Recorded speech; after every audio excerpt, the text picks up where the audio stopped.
Welcome to Randy's Old Time Radio Shows.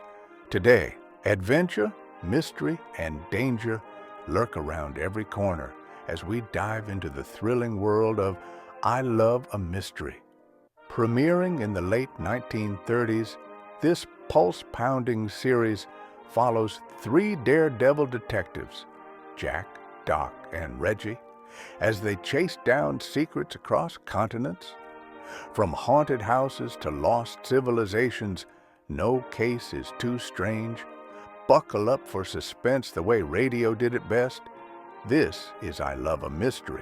Unfortunately, not all episodes are available, but we'll bring to you What Is.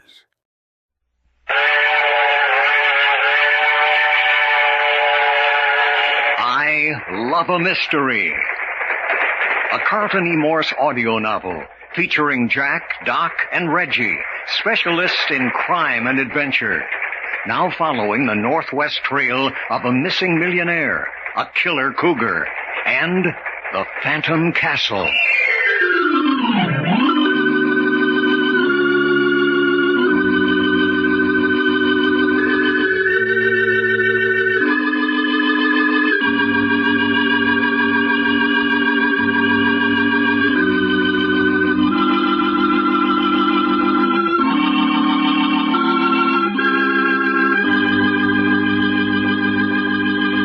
This is Fred Foy introducing Jim Harmon's presentation of Les Tremaine and Tony Clay in an original Carlton Morse thriller, The Fear That Creeps Like a Cat.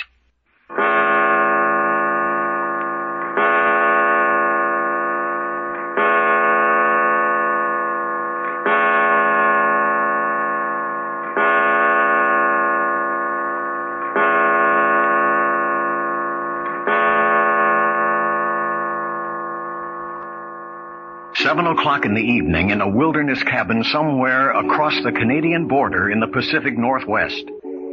Here, the gang murdered the only man who could have given the trio a clue to Alexander Archer's whereabouts, and then, in a quick, daring move, took the three comrades prisoners.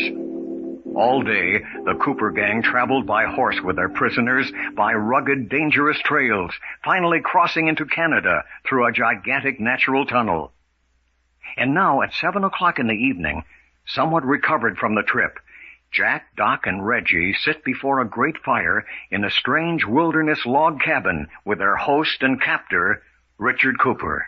Gentlemen, the necessity for keeping you handcuffed to your chairs revolts me. Well, it don't revolt you no more than it does us, Cooper. Yes. As your host, I deplore the whole business.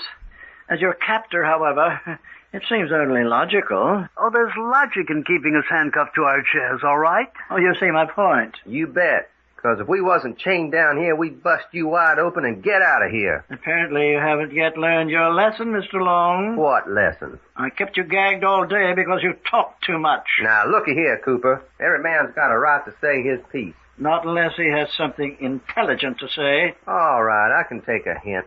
I hope sincerely you can, for your sake. Darn polecat. Mr. Packard, you seem disinclined to talk. Nothing to say. I realize you all must be deadly tired. It was a pretty strenuous trip through the mountains for anyone not used to horses. Yes, especially with our hands tied behind us. And yet you all came through it much better than some of our other guests. I say, you make a regular habit of kidnapping people and bringing them up here? Oh, nothing regular about it, but there are occasions... Other investigators before us who have tried to find Alexander Archer, I take it. Some of them, yes, some of them. Bit of an organization you have. I've counted 5 men about this cabin, not including myself and Linda Joyce. Oh, yes. 5 men on duty at this station. Station? Oh, yes. This is the Midway station on the underground passage. You know, I've been giving this some thought, Cooper. I'm not surprised. This thing's too well organized simply to be a means of disposing of people who get too nosy about Alexander Archer. That's logical. I mean, Archer's only been missing a year. Everything indicates this setup has been established for a much longer time. Oh, it has, I assure you. Am I right in assuming it's an underground railroad for smuggling goods between the United States and Canada? Oh, no. Dear me, no. That's a logical assumption. Yes, it could be used for that very well, but never has been. I see. There's one thing that puzzles me a bit. I mean to say, aren't you running a considerable risk in bringing us over the trail in the daylight and allowing us to see where you're taking us and how we get there? Young man, that question shows a pitiful amount of simple faith and youthful optimism. But look here. If we ever get out of this mess, you know bally well we'll turn in the whole business. You're darn tootin' we will. Mr. Packard, don't you think it's time you explained to your two comrades the true state of affairs? What the heck you talking about? What Cooper's saying is none of us is ever going to be in a position to give him away. Well, ain't that a beautiful thought for the day? Quite. Furthermore, I'd say Mr. Cooper's inclined to be a bit on the optimistic side myself. Well, that's the human mind.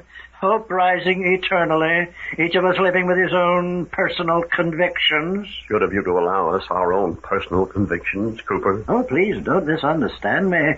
I have no desire to threaten you, to make you more uncomfortable than necessary. Personally, I would never have brought up the subject of your future. That was done by Mr. York. Mr. Packard here is the only possible one of you who might have some small insight into the things which go on in my mind. Not much. Beyond the fact that you're a very dangerous man. Only dangerous because I'm intellectually your superior. Perhaps that's true. All I know is that I sense something that warns me to watch out. Speaking of sensing something, what's that raw, wild smell I keep a-smelling? Quite. I get it too. A bit like spoiled meat. Oh, yes. That's my pen of mountain lions. Yeah? I was going to ask you about that. We saw 'em when we first come. What the heck did Linda Joyce mean when we asked her what you kept mountain lions for? What did she say? That we'd probably find out for ourselves one of these days. That girl is taking a great deal on herself. Linda! Hello? Linda, come up here. There's that darn wolf dog again. A fine animal. You haven't made his acquaintance yet. Well, I made all the acquaintance I want to of him. When I see him from my window a-galloping around the house. Quite. Big, ugly-looking brute. Biggest fangs I ever saw in a dog. He's half wolf. There you are, Linda. Yes? Open the door and let Prometheus in. Mr. Cooper. Linda, open the door and let Prometheus in. All right. Prometheus. He's coming.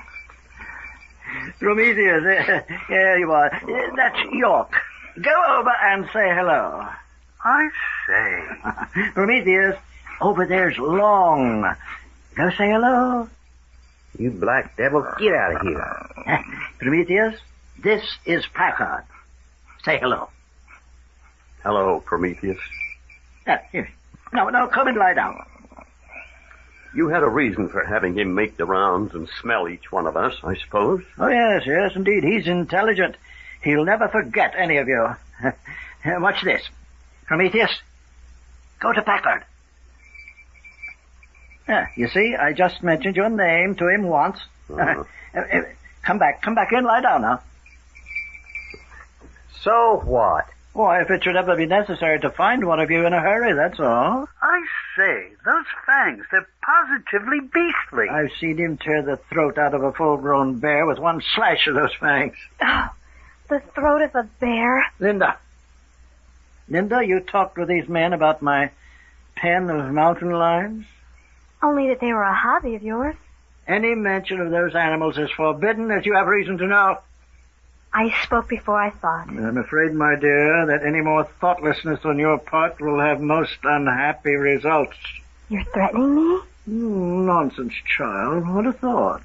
Yes, what a thought. It's only natural for the human mind to relax.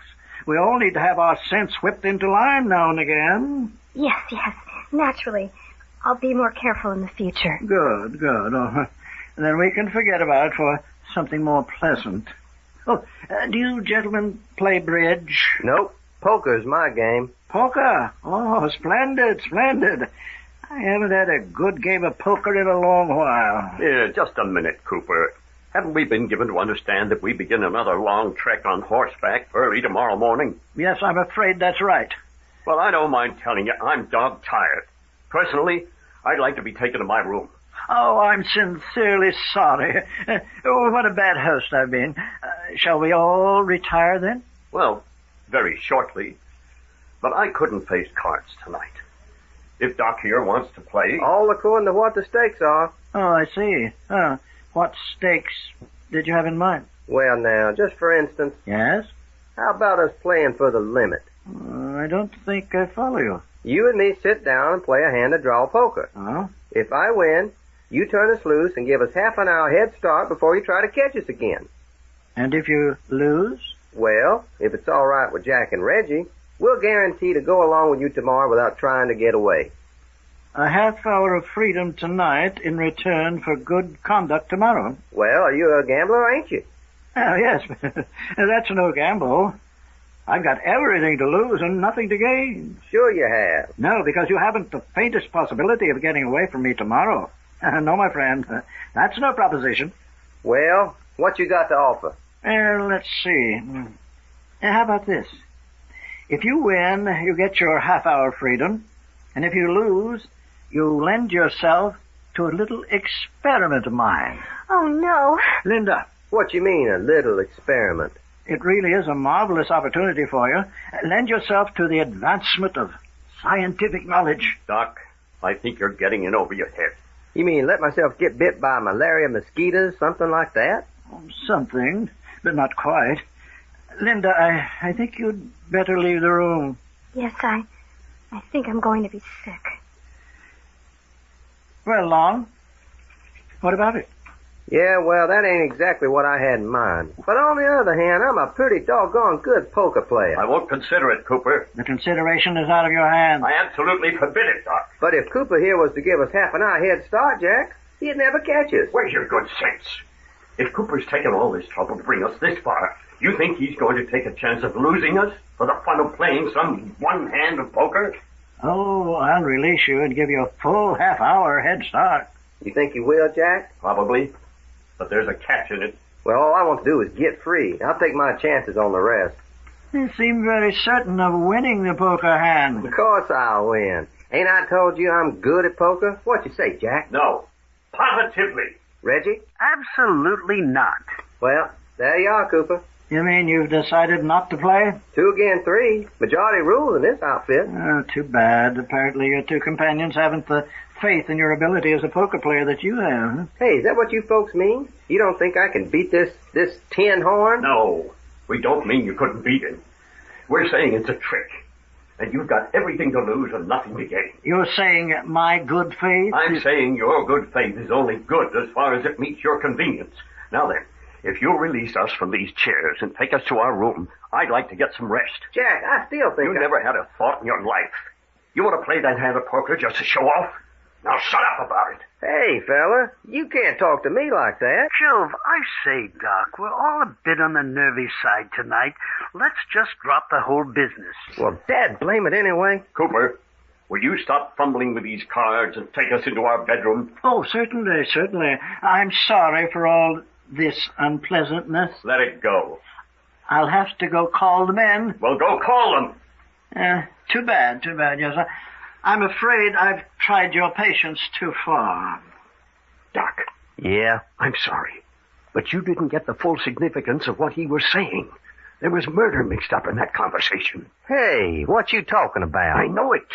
I saw it in his face. I say, watch out. Somebody's outside the door. Hey, it's Linda. He mustn't catch me here. But don't ever do that again. Don't ever, ever do that again. What do you mean, Linda? It's just the chance he was looking for. Watch out for him.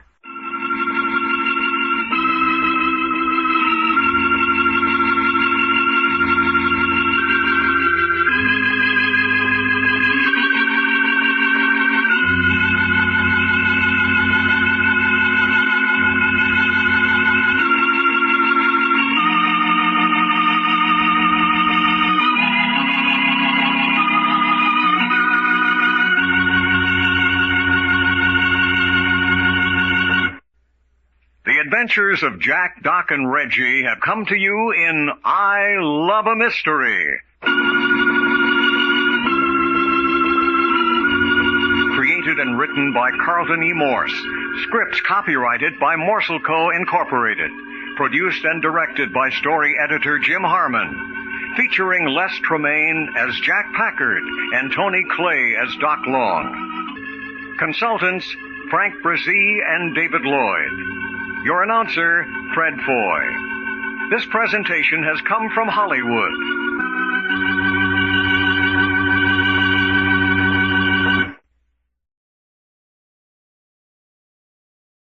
Well, folks, that's all for this episode here on Randy's Old Time Radio Shows. Now, bringing these golden oldies back to life takes no small amount of time and effort from our good friend Randy, cleaning up the audio, converting the files, and making sure each show has the best audio possible. If you've enjoyed the program and you'd like to help keep these classics on the airwaves night after night, why not consider a small donation? Every penny goes straight to supporting Randy's work and helping this channel stay on the air. You'll find the links down in the description below. And for those of you kind souls who've already given, Randy tips his fedora to you.